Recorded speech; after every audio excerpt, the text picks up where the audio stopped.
Rahim. Assalamu alaikum class. I am your teacher Shazia Noreen and I am going to deliver your 10th lecture of English language and literature in OSP round 2. We will start with English literature, your novel The Lost World, chapter number 1 to 4, recap. In lesson number 1, we will do the recap of chapter number 1 to 4. So far, what has done in this chapter, in this novel. So basically this novel is basically about the adventure of the person, the main character, the protagonist of the novel, that is the Edward Mellon. And in his adventure there are some of the other people are also included, Professor Challenger and two more people, and they go to the far off place to search out the animals which are extinct now.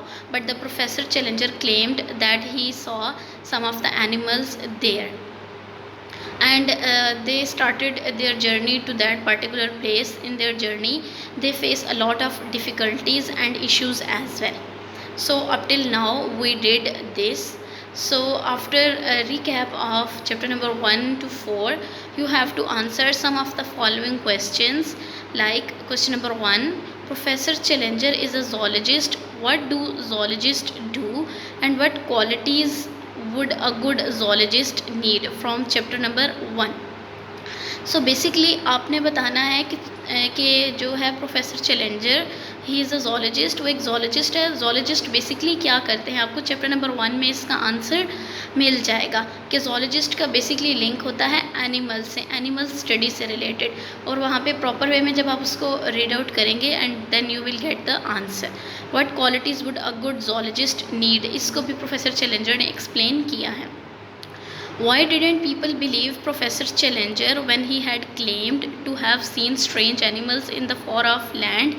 कि जब professor challenger ये claim करता है, ये दावा करता है कि उसने कुछ स्ट्रेंज क्रिएचर्स को, एनिमल्स को देखा है, तो लोग उसका यकीन क्यों नहीं करते. चैप्टर नंबर 2 आप रीड आउट करेंगे, then you will get the answer. The journey was a difficult one. What mode of transport was required? Name all forms of transport the members of the expedition used. Journey उनका काफ़ी difficult था, वो एक road journey नहीं था. ठीक है, उन्होंने बहुत डिफ़िकल्ट वे के थ्रू क्लिफ तक और उस एरिया तक पहुंचना था जहां पर उन एनिमल्स को देखा गया था. तो आपके ख्याल में किस तरह का मोड ऑफ ट्रांसपोर्ट वहां पे रिक्वायर्ड था? और यहाँ पर गिवन भी है कि उन्होंने किस किस ट्रांसपोर्ट के थ्रू ट्रैवल किया है. And you have to give the names of these modes of transport. Write a brief summary of events which took place in chapter number 3. और चैप्टर नंबर 3 से आपको ब्रीफ एक्सप्लेन करना है कि जो जो इवेंट्स हुए हैं, जो जो मेन बात चैप्टर नंबर 3 में है, you have to explain it. This is your written work. After this, lesson number 2, novel, chapter number 5, page 25 to 30. Students, you have to read chapter number 5 of novel on your own and underline the difficult words and find out the meanings in the dictionary. So basically chapter number 5 में क्या given है? Chapter number 5 में explain किया गया है कि जब professor Challengers और बाकी 3 मेंबर्स जब क्लिफ तक पहुंचते हैं तो वो किस तरह से अपवर्ड वे को जो है वो फाइंड आउट करते हैं कि हम लोगों ने अपनी डेस्टिनेशन तक पहुंचना है, तो वो उसके लिए एक तरीक़ाकार इख्तियार करते हैं. ठीक है, वो वुड लॉग के थ्रू ऊपर तक ट्रैवल करते हैं और उसके बाद वहाँ पर उनको अपना एक और एनिमी दिखाई दिया जाता है जिसको बाद में किल कर दिया जाता है, और उसके बाद उनका रास्ता जो होता है वो और ज़्यादा डिफ़िकल्ट हो जाता है. मीन्स कि जिस रास्ते के थ्रू वो उस जगह तक आए होते हैं वो वहाँ से वापस नहीं जा सकते.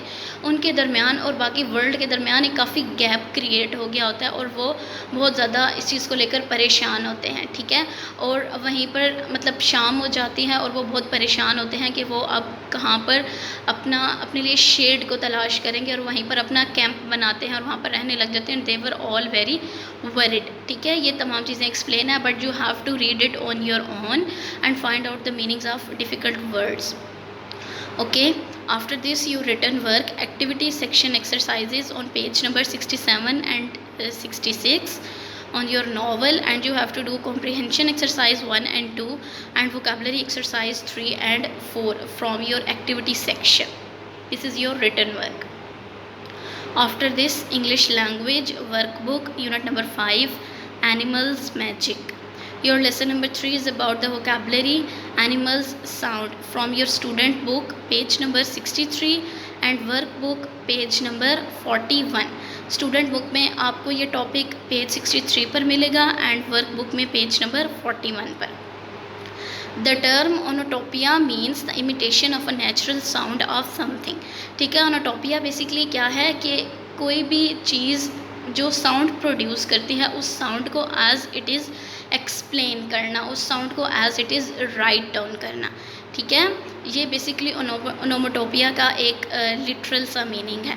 स्टूडेंट बुक से आपने स्टूडेंट्स क्या करना है, from page number 63 you have to do exercise 1, 2 and 3.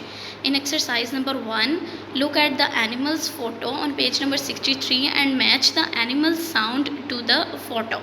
वहाँ पर कुछ एनिमल्स की फ़ोटो गिवन है और साथ में उनके साउंड्स भी गिवन है. आपने एनिमल्स के फ़ोटो को उनकी साउंड्स के साथ मैच करना है, जिस तरह से मैच द कॉलम होते हैं. ठीक है, आप इन साउंड्स को इंटरनेट पे भी सर्च कर सकते हैं कि कौन सा एनिमल कौन सा साउंड प्रोड्यूस करता है. ठीक है, इस तरह से आपने उन कॉलम्स को मैच करना है. Then exercise number 2, match the animal sounds to the name of animal. Again animal sounds को आपने एनिमल्स के साथ मैच करना है. And then exercise number 3, match the sounds we make when we do the following activities. और यहाँ पर page number 63 पर कुछ एक्टिविटीज़ आपको नज़र आ रही होंगी. आपने बताना है कि इन फॉलोइंग एक्टिविटीज़ में जब भी आप ये एक्टिविटी करते हो तो कौन सा साउंड प्रोड्यूस होता है. This is your written work. After this workbook 2 से आपका क्या रिटन वर्क है. Exercise number 1, find 10 words for animals sound in the word search. आपने 10 एनिमल्स साउंड्स जो हैं वो फाइंड आउट करने हैं. ठीक है, कि डिफरेंट एनिमल्स को आप लें और उनके साउंड को सर्च करें कि उन एनिमल्स के क्या साउंड्स होते हैं. Then exercise number 2, what sounds do these animals makes. ये फॉलोइंग एनिमल्स जो हैं वो कौन सा साउंड प्रोड्यूस करते हैं. And then exercise number 3, complete the sentences with the words in box. Box में आपको डिफरेंट वर्ड्स नज़र आएंगे, आपने इनके through fill in the blanks को सॉल्व करना है. Then your lesson number 4, reading on safari. Workbook page number 38 and 39. Students, what are safari parks? Safari parks are actually those parks that are kept aside to protect the natural beauty. Since the population is increasing, so these parks are ended up because the human beings are creating settlements there. Safari parks actually वो parks होते हैं, ठीक है, जिनको natural beauty और natural आप क्या कह सकते हैं, नेचर को जो है वो प्रोटेक्ट करने के लिए बनाया जाता है और वहाँ पे एनिमल्स के लिए किसी तरह की कोई कैद नहीं होती. और ये सफारी पार्क्स जो हैं वो ऑलमोस्ट हर कंट्री में पाए जाते हैं और अफ्रीकन कंट्रीज़ में ये काफ़ी ज़्यादा होते हैं. बट ये सफारी पार्क्स एंड अप क्यों हो रहे हैं, क्योंकि पॉपुलेशन इंक्रीज़ हो रही है और इन जंगल्स में, इन पार्क्स में सेटलमेंट क्रिएट की जा रही है. Most African countries have safari parks where animals roam freely. Do you think this is a good idea? African countries में सफारी पार्क्स काफ़ी ज़्यादा क्वांटिटी में होते हैं, तो आपके ख़्याल में क्या ये गुड आइडिया है? Other countries also protect their forest areas, rivers and mountains from human activities too. जो बाकी कंट्रीज़ हैं वो भी अपने रिवर्स को, अपने फॉरेस्ट को और अपने माउंटेन्स को सेव रखने के लिए एंड ह्यूमन बींग्स से काफ़ी ज़्यादा जो है वो रूल्स अप्लाई कर रही हैं ताकि सफारी पार्क्स को मेंटेन किया जाए. Do you have any national park इन पाकिस्तान? क्या आपके ख्याल में पाकिस्तान में भी कोई इस तरह का पार्क मौजूद है? Can you name the 2? अगर है तो आप कोई से 2 सफारी पार्क्स के नेम्स राइट डाउन करेंगे. ठीक है, then from the workbook, look at the photo, can you name the animal. Workbook में आप देखें पेज नंबर 38 और 39 पर एक फ़ोटो गिवन है, आपने इस एनिमल का नेम बताना है. It's a wild beast. These animals roam the wilds of Africa and are related to antelopes, cattles, goats and sheeps. ये इन तमाम एनिमल्स की कैटेगरी में से ही है, but this is a wild beast. Read the exposition spectacular safaris and find out what the writer's opinion is about safaris. यहाँ पे आपको एक एक्सपोजिशन, एक तरह का आर्टिकल नज़र आ रहा है, ठीक है, स्पेक्टेकुलर सफारीज़ के बारे में. इसमें आपने राइटर्स का ओपिनियन बताना है कि उनका ओपिनियन सफारी के बारे में क्या है. Underline the words you find difficult, again जो डिफ़िकल्ट वर्ड्स हैं उनके मीनिंग्स को अंडरलाइन करेंगे. Look up the meanings of the word underline and add these words in your vocabulary bank as well. Then your written work, exercise number 3 on the same page, choose and circle the correct answer. Again आपने correct answer को select करना है. Exercise number 4, separate the information given in favor of safari and safari parks against favor of safari and safari parks. Information given है safari से related, आपने जो उसकी favour में बताई हुई है उसको और जो उसके अगेंस्ट बताई हुई है इन दोनों इन्फॉर्मेशन को सेपरेटली एक्सप्लेन करना है कि जो सफारीज़ के और सफारीज़ पार्क के जो है वो रिलेटेड है उसको सेपरेट करना है और जो इनके अगेंस्ट है उसको सेपरेट करना है. And exercise number 6, question number 1 to 4 on loose sheets.